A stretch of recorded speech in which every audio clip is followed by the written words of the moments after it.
Kak Anies ini kan selalu diidentikan dengan politik identitas ya, sejak Pilgub 2017.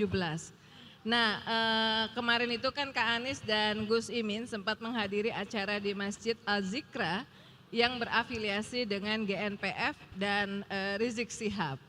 Bahkan mereka menyodorkan fakta integritas bila ingin didukung.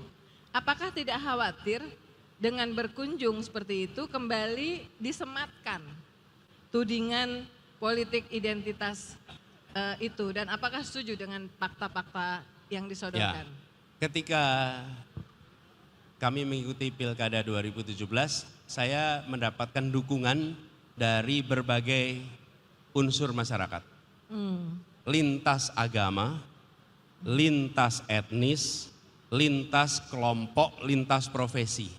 Dan saya tidak melihat mereka sebagai orang bukan warga Jakarta. Mereka adalah warga Jakarta yang punya kesempatan yang sama untuk mendengarkan pandangan calon gubernurnya dan untuk mereka menyampaikan aspirasi kepada calon gubernurnya.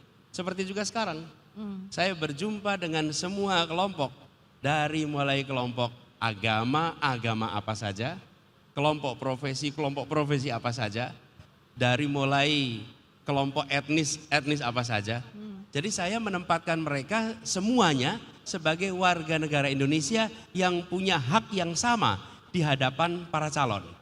Dan ketika saya bertugas di Jakarta, cara saya membuat kebijakan dengan merujuk prinsip keadilan, prinsip kepentingan publik, prinsip saintifik, dan aturan undang-undang termasuk Pancasila, Undang-Undang Dasar 45 dan seluruh peraturan yang ada. Bukan kebijakan berdasarkan aspirasi 1-2 kelompok. Dan silahkan dicek aja di Jakarta kemarin. Nah, yang jadi problem menurut saya, justru selama ini ada kelompok-kelompok yang negara tidak mau memberikan kesempatan yang sama. Dimusuhi, dijauhi, seakan-akan bukan warga Indonesia, seakan-akan tidak punya hak yang sama untuk berada di Republik ini. Nah, cara berpikir begitu yang membuat kita lalu tidak lagi adil. Loh, kok yang lain-lain diterima, ada 1-2 kelompok yang tidak akan pernah diterima. Memangnya bukan warga negara Indonesia? Memang mereka nggak boleh kesempatan. Dan ketika mereka meminta sesuatu, apapun kelompoknya, tanyakan, ini sejalan tidak dengan prinsip Undang-Undang Dasar 45? Sejalan nggak dengan prinsip konstitusi kita? Kalau sejalan, lah bukan lagi kepentingan kita untuk dilaksanakan. Jadi saya malah ingin mengajak kepada semua, salah satu problem utama di negeri ini adalah ketika pemegang kewenangan dari rakyat menutup diri untuk berinteraksi dengan seluruh komponen yang ada di bangsa ini. Mau ketemu dengan semua kecuali A, B, C, D, E. Nah terus gimana kita bisa menyatakan kami adil? Semua warga Jakarta, semua warga Indonesia berhak.